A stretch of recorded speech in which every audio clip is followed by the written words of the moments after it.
મિત્રો પેલી આ દિવસે વચમાં વાત કરી હતી ને કે ખવાતું નહીં, તો હું હમણાં દાળ ભાત, ખીચડી ને કઢી ભાત, મગ ભાત એવું બધું ખાતી હતી, વાત કરી હતી ને. તો બતાવવા ગયા હતા ને તો ખાસું 3-4 વખત એ લોકોએ બોલાયા હતા અમને ડૉક્ટરે. તો જો અમે કવર નંખાઈ દીધું. આ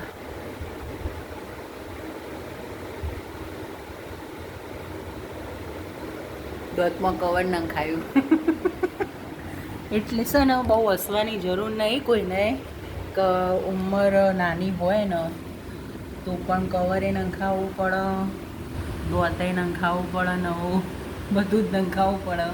સમય બદલાણ્યો, ખોરાક બદલાણ્યા, નાસ્તા બધા અત્યારે નાસ્તા પાણી બહુ કરતા હોય એટલે દોત ઘણા સાચવતા હોય તો પણ તકલીફ થાય એવું નહીં હોતું. હું રાત્રે ઊંઘતો રોજ બ્રશ કરું, જેટલી વાર નાસ્તો કરું, જમું, ખાઉં પીવું તો મારો પોગળું કરવા, ફૂલ ઉતારવા જોવો જ. પણ એવું ના હોય કે તમે દોત ના સંભાળતા હોય તો જ તમારે તકલીફ પડે, એવું ના હોય. દોત સંભાળો કે ના સંભાળો, તકલીફ થવાની હશે તો થવાની જ છે. તો 4-5 વાર બોલાયા હતા અને અંતે છેલ્લો હવા મસ્ત નજાણું ચાંદીનું કવર કરાવી દીધું. બરાબર. હવે કહેવાનો મતલબ કે તમે ઘણા લોકો મસાલા કેટલા બધા ખાતા હોય છે પણ એમને કશું જ નહીં થતું, કોઈ તકલીફ નહીં. દાડાના 50 મસાલો ખાવાવાળા પુરુષો પડે છે, એમને કશું નહીં થતું. ને આપણે તો કશું નહીં, શાક રોટલી દાળ ભાત આવું જ ખાવાનું, તો પણ દોતમાં હળો બેસી જાય. તો મારા 4-5 વખત બોલાયા હતા. હવે કમ્પ્લીટ થયું, ખવાય છે. હવે જેવા આ દોતમાં તકલીફ થતી હતી અને અસર થઈ હતી દુખવાની, એવી જ રીતે ડૉક્ટરે 15 દિવસ મને આ દોતમાં આ બાજુ ખાવાનું ના પાડી હતી, આ બાજુ જમવાનું કીધું હતું.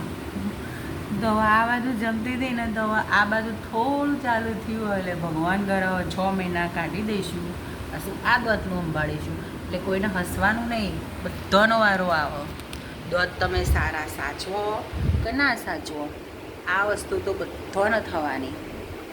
આ દોતમાં કોઈને કવર નંખાવો, કોઈને સિમેન્ટ પૂરો, કોઈને કોઈ બીજી તકલીફ કરો, કોઈ પણ વસ્તુ અંદર દોતના વચ્ચે જગ્યા હોય તો એમાં અમુક એવી વસ્તુ આપણે ખબર ના હોય પણ ડૉક્ટર પૂરતા હોય છે એવું બધું જે એમનામાં જે આવતું હોય.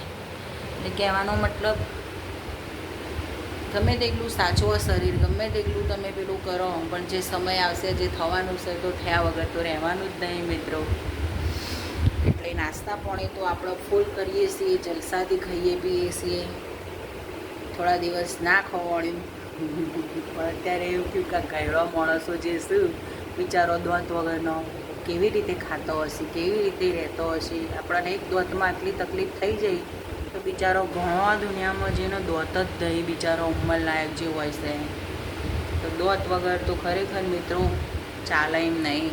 એક દોતમાં 15 દિવસ એવું લાગ્યું તો જાણવામાં એમ કંઈ મજા જ નહીં આવતી ખાવાની. ચાયા વગર ખાવાની મજા ના આવે, ડાયરેક્ટ ઉતારીએ તો કેવું લાગે, કોઈ ટેસ્ટ નહીં, કશું જ નહીં. ને આવું છે મિત્રો, પેલું ભજન છે ને કે ઘેડપણ કોને મોકલ્યું, ક્યાંથી આવ્યું ઘેડપણ, ક્યાંથી આવ્યું ઘેડપણ. સાચી વાત. આપણે તો હજી નાના છીએ, 31-32 વર્ષની ઉંમર, જ્યારે 40 ઉપર વટાઈશું, 50 ઉપર 60-70 એ તો ભાડીશું નહીં, એ જ આપણને ખબર નહીં કે અવધીનું તો અત્યારના ખોરાક એવા થઈ ગયા છે મિત્રો. એટલે પણ 40, 50, 45, 50ની 60ની ઉંમરે તો શું થશે? હસવાની કોઈ જરૂર નહીં મિત્રો. આ મારા એકલાના માટે હું નહીં કહેતી, આ વિડીયો જે જોશે ને બધાના માટે. અત્યારે જેના દોત એવું લાગતું હશે કે સારા છે, અમારે તો નહીં, તમારે એવું છે આમાં તેમાં, પણ ના, આ વસ્તુ જ એવી છે. તમે રાત્રે ખાધું અને એક આટલું પણ જમવાનું નાસ્તો કોઈ પણ વસ્તુ દોતમાં રહી ગયું ને તો આપણને ખબર નહીં રહેતી કે એ શું થશે. મને તો હવે ખબર પડી, એટલે હું તમને કહું કે એક આટલું વસ્તુ અંદર દબાઈ જાય ને તો એ ધીમે કરતાં મહિનો, 2 મહિનો, 3 મહિના કરતાં એટલો અંદર હળવો બેસી જાય ને પછી ધીમે કરીને દોત દુખવા માંડે. પછી આપણે એનો થોડો ટાઈમ રાહત માટે મેડિકલમાંથી ત્યાંથી દવાઓ લઈએ મટાડવા માટે. અંતે મટો નહીં, છેલ્લો ડૉક્ટર ખાઈ જઈએ, ડૉક્ટર ચેકઅપ કરો ને પછી એમ કહે કે સડો છો તો તમારે આનો સળો કઢાવવો પડશે, સળો સિમેન્ટ પુરાવવું પડશે, કવર કરાવવું પડશે, જેને જેવી તકલીફ હોય એ પ્રમાણે. એટલે આવી વસ્તુ છે મિત્રો. એટલે દોતનો હાચવવાનું હું તો હાચવીશ જ, કારણ કે આપણે તો ખાવા પીવા જોવો છો.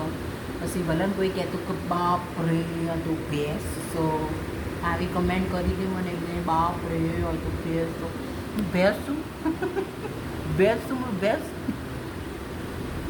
શું મિત્રો. કમેન્ટ તો થોડી સારી કરો યાર, ખોટું નહીં લાગ્યું મને, ભલે કીધું નહીં લાગે મને ખોટું. એટલે ચાલો મિત્રો, જલસાથી ખાવાનું પીવાનું, મજાથી રહેવાનું, બિંદાસથી. શરીરમાં કોઈ પણ તકલીફ દુઃખ આવે તો હસતો હસતો સહન કરવાનું, ટેન્શન લેવાનું નહીં, બિલકુલ પણ નહીં. બાય.